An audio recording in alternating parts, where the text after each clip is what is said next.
अस्सलामुअलैकुम एवरीवन। आज हम डिस्कस करेंगे हमारे मॉड्यूल टेस्टिंग एंड इवेल्युएशन का लेक्चर नंबर 5। और लेक्चर नंबर 5 में आज हम डिटेल से डिस्कस करेंगे what is validity when we talk about testing and evaluation. तो वैलिडिटी की पहले हम डेफिनेशन की बात कर लेते हैं कि वैलिडिटी खुद होती क्या है। तो validity is how well a test measure what it is supposed to measure। कि किसी भी टेस्ट वो जिस मकसद के लिए है, अगर वो टेस्ट उस मकसद को पूरा कर रहा है तो हम कहते हैं कि वो एक वैलिड टेस्ट है। अगर वो उस मकसद को पूरा नहीं कर रहा वो तो उसको हम कहेंगे कि वो एक वैलिड टेस्ट नहीं है। जो भी हर एक चीज का एक मकसद होता है ना, अगर वो उस चीज को पूरा कर रहा है तो हम कहेंगे वैलिड है, नहीं पूरा कर रहा तो इनवैलिड कहते हैं। उसके बाद अगर हम इसकी एग्जाम्पल की बात करें तो एग्जाम्पल में आप क्या कह सकते हो, इसकी एग्जाम्पल में आप ले सकते हो एक वोकेबलरी टेस्ट। कि आप एक टेस्ट ऐसा लेते हो, एक ऐसी क्लास लेते हो जिसमें आप कहते हो कि मेरी वो कैब इंप्रूव हो जाए।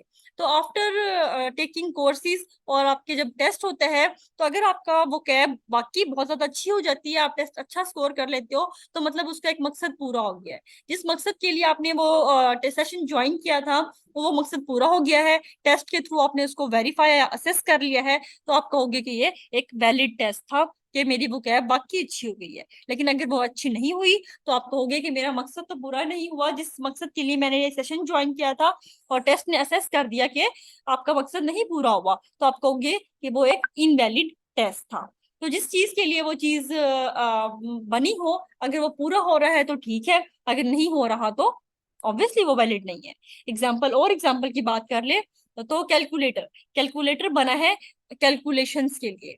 अगर आप कैलकुलेटर खोलो और वो आपकी कैलकुलेशन ही सही से ना करके दे तो मतलब कैलकुलेटर तो किसी काम का नहीं हुआ, तो हम कहेंगे कि वो एक हमारे लिए वैलिड इंस्ट्रूमेंट नहीं है, वो एक इनवैलिड इंस्ट्रूमेंट है। तो सेम इज आप किसी भी लिहाज से इसकी एग्जांपल ले सकते हो। कोई भी चीज अगर वो अपने मकसद को पूरा कर रही है तो वो वैलिड है, अगर वो नहीं पूरा कर रही तो वो वैलिड नहीं है। अगर बात की जाए मेरी इस क्लास की ही मेरे से ही लेके हम एग्जांपल ली जाए, तो अगर मैं आपको ये लेक्चर समझा रही हूँ, अगर आपको ये मेरी बात समझ आ रही है जो मैं बोल रही हूँ तो ये वैलिड है। अगर आपको ये बात समझ ही नहीं आ रही जो मैं बोल रही हूँ तो ये इनवैलिड है। अब इससे आसान एग्जाम्पल और नहीं हो सकती। सो अगर आपको कोई चीज समझ आ रही है और आपको लग रहा है कि वो वैलिड है तो आप उस पर ट्रस्ट कर सकते हो। We can rely on a test if it is valid. For example, अगर हम अपना कोई ब्लड सैंपल करवाते हैं, ठीक है, हमने पता करवाना है हमारा ब्लड ग्रुप क्या है, वो ABCD जो भी है, हम ब्लड ग्रुप टेस्ट करवा लेते हैं और हमारा ब्लड ग्रुप बी आ जाता है।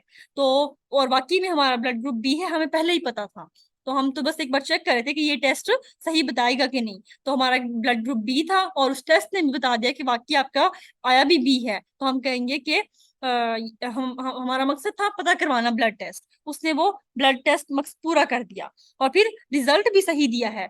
तो हमें पता चल गया कि टेस्ट वैलिड है और हम इस टेस्ट पे ट्रस्ट कर सकते हैं in future. So this is called validity, कि जिस काम के लिए वो बना है, जिस मकसद के लिए वो बना है, वो पूरा हो गया। सो टाइप्स ऑफ वैलिडिटी, जिस तरह हम अभी असेसमेंट की टाइप्स पढ़ते आ रहे हैं, रिलेबिलिटी की पढ़ते आ रहे हैं, इसी तरह हमारे पास वैलिडिटी की भी टाइप्स हैं। तो हमारे पास पहली है face validity, content validity, construct validity, criteria validity, predictive validity. तो हम एक एक करके इनको डिस्कस करते हैं। पहली हमारे पास टाइप आ जाती है जी फेस वैलिडिटी।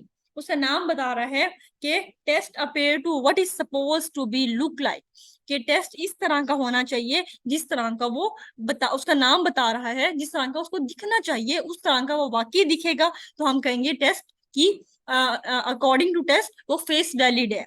फॉर एग्जाम्पल, कि अगर मैं बात करती हूँ कि मेरा आज ड्राइंग का पेपर है, तो ड्राइंग का पेपर में मैं क्या एक्सपेक्ट करूंगी, मेरे पास फिगर्स होंगी, मैंने कलरिंग करनी है या उनको लेबलिंग करना होगा, टीचर ने लेबल द डायग्राम दिया होगा। अगर हार्ट की डायग्राम है तो मैं उसको हाँ लेबल करूंगा ना, right atrium, left atrium, right ventricle. और अगर कोई छोटे बच्चे का टेस्ट है तो ड्राइंग में वो क्या एक्सपेक्ट करेगा, वो ये एक्सपेक्ट करेगा कि उसको ट्री दिया है, एप्पल दिया हुआ है, कैरेट बनी आएगी, इसमें उसने कलर करना है, तो वो कलर मार्कर्स लेके जाएगा। अगर वो ड्राइंग का पेपर हो और उससे पूछ लिया जाए राइट ABCD, राइट अल्फाबेट्स, या उससे हिस्ट्री के क्वेश्चंस पूछ लिए जाएं तो मतलब ऑब्वियसली तो फेस वैलिडिटी ना हुई इस टेस्ट की। तो जिस मकसद के लिए वो टेस्ट है उसमें वही चीजें आपको दिख रही हैं तो वो फेस वैलिडिटी टेस्ट में आ जाएगा। लाइक आपको कहा जाए कि कल आपका एफपीएससी का पेपर है, ठीक है, आप क्या एक्सपेक्ट करोगे एफपीएससी के पेपर में जाने से पहले? आप यही एक्सपेक्ट करोगे ना लेक्चर केमिस्ट्री के मेरे पास एमसीक्यूज आएंगे। एमसीक्यूज की तैयारी के सेंस में जाओगे और आगे पेपर जाओ और आपको मिल गए लॉन्ग क्वेश्चन कि चलो जी नोट लिखो केमिकल बॉन्डिंग पे, नोट लिखो 1947 से पहले जो हालात थे पाकिस्तान के, तो आपको क्या लगेगा? फेस वैलिडिटी नहीं आएगी, क्योंकि एक हर चीज की हर पेपर की एक स्ट्रक्चर एक फेस होता है जो आप सपोज कर लेते हो कि वो इस टाइप का आएगा।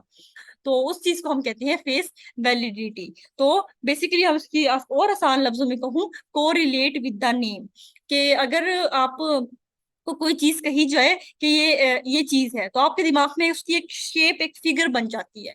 अगर वो वैसे ही है तो वो कहलाएगा फेस वैलिडिटी, अगर वो वैसा नहीं है तो आप कहोगे ये फेस इनवैलिड टेस्ट है, कि जैसा उसका नाम था जैसे उसको होना चाहिए था वो वैसा नहीं आया।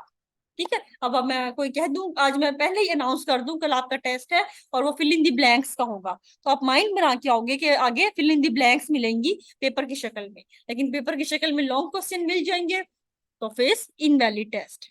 ठीक हो गया जी। उसके बाद हमारे पास नेक्स्ट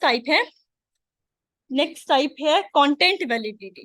कंटेंट वैलिडिटी उसके नाम से बताएगा कि अगर हमें इसका पता हो कि कंटेंट किस टाइप का आना है, it refers to the content as a test is supposed to measure।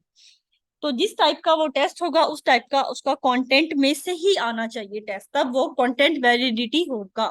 Like her book से पहले आपने देखा होगा एक ब्लॉक या एक कॉलम बना होता है कंटेंट्स का।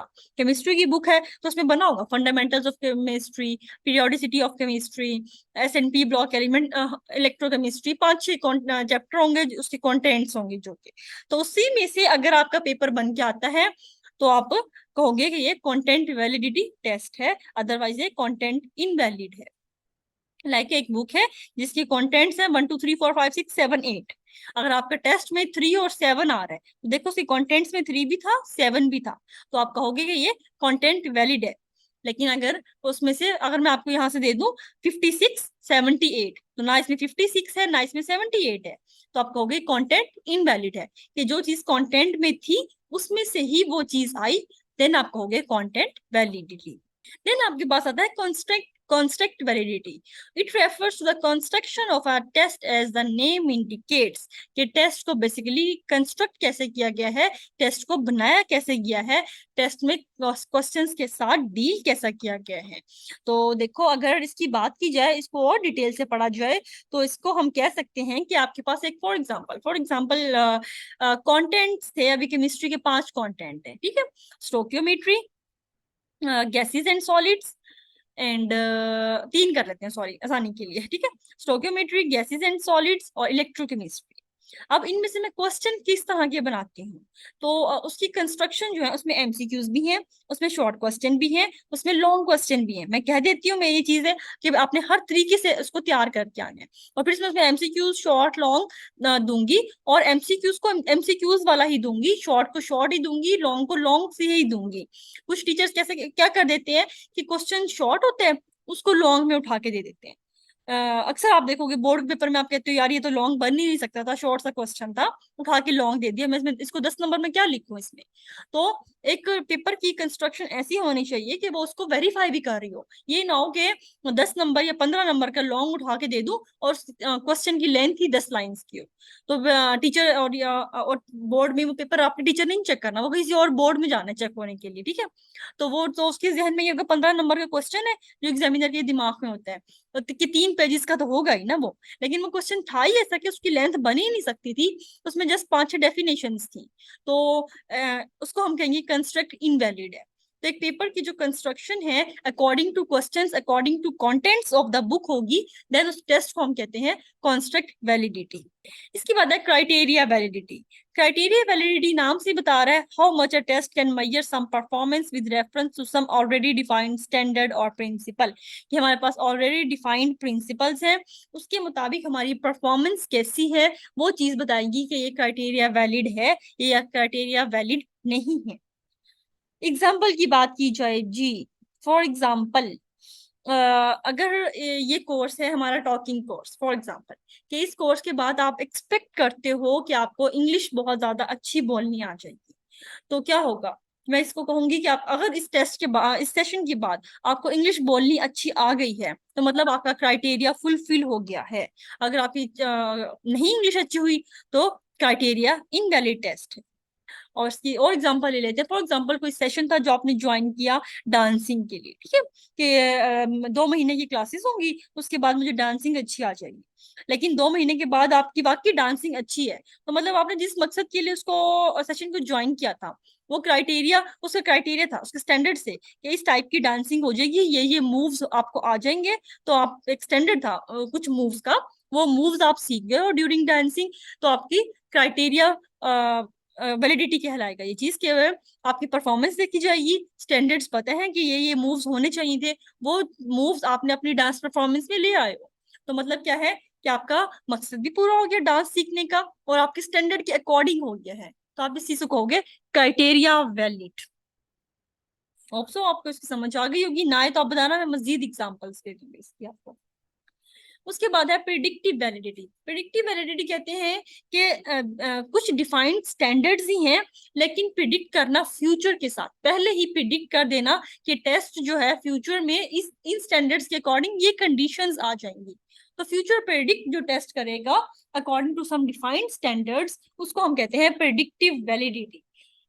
Example, survey of risk factors that predict chance of getting a disease. कि हमारे पास देखो दिन रात डेंगू टीम आई होती है, ठीक है, डेंगू टीम क्या पूछ रही होती है आपसे? डेंगू टीम पूछ रही होती है आपने कोई ऐसा पानी तो नहीं रखा हुआ जो आप घर में पानी है जहाँ पे सफाई ना होती हो, मच्छर आ रहे हैं बहुत ज्यादा। वो पूछते हैं जो आप एसी का पानी यूज करते हो उसका प्रॉपर जो डिस्चार्ज सिस्टम है वो ठीक है कि नहीं है, अगर जहाँ पे जिस टब में रखा हुआ है उसमें बहुत ज्यादा फंगस तो नहीं लग गई। फिर परिंदों के लिए पानी आप रखते हो अक्सर, वो बर्तन वॉश करते हो कि नहीं, बाहर छोटा सा लॉन है उसमें कहीं मच्छर तो बहुत ज्यादा नहीं है कि आप उसकी सफाई नहीं करते लॉन की।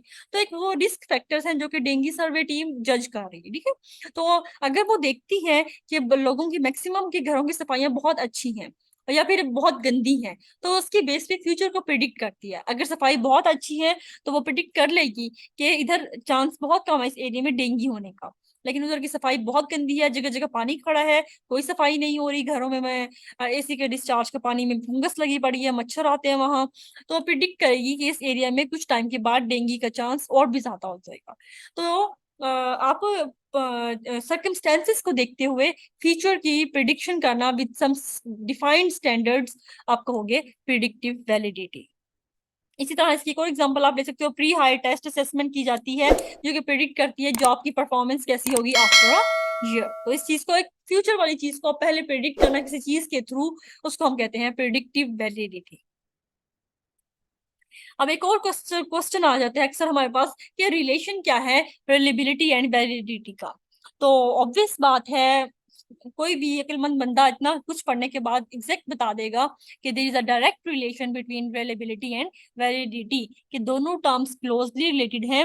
अगर कोई चीज वैलिड है तो वो रिलायबल होगी, अगर वो रिलायबल है तो वैलिड होगी। पहले अब मुझे आप इस लेक्चर के सुनने के बाद बताओगे कि रिलायबिलिटी पहले आती है या वैलिडिटी पहले आती है? कि पहले क्या चीज आएगी, पहले भरोसा आता है फिर वो वैलिड होता है, या कोई चीज पहले वैलिड होती है फिर उस पर भरोसा आता है? तो ये आप लोग मुझे कमेंट बॉक्स में बताओगे। लेकिन इनका दोनों का डायरेक्ट रिलेशन है। एक चीज अगर है, अगर वो वैलिड है तो ऑब्वियस बात है वो रिलायबल जरूर होगा, अगर वो रिलायबल है तो मतलब वो वैलिड जरूर होगा। ये चीज क्लियर कट है कि दोनों एक दूसरे के साथ पाई जाएंगी, अगर एक चीज नहीं है तो दूसरी पक्की बात है नहीं होगी। तो लेकिन बताना ये है, इस तरह हम कहते हैं ना मुर्गी पहले आई या अंडा पहले आया, तो रिलेबिलिटी पहले आएगी या वैलिडिटी पहले आएगी? ठीक हो गया, ये आपने मुझे कमेंट बॉक्स में बताना है। नेक्स्ट लेक्चर के लिए हम एक और टॉपिक डिस्कस करेंगे। तब तक के लिए अल्लाह हाफिज।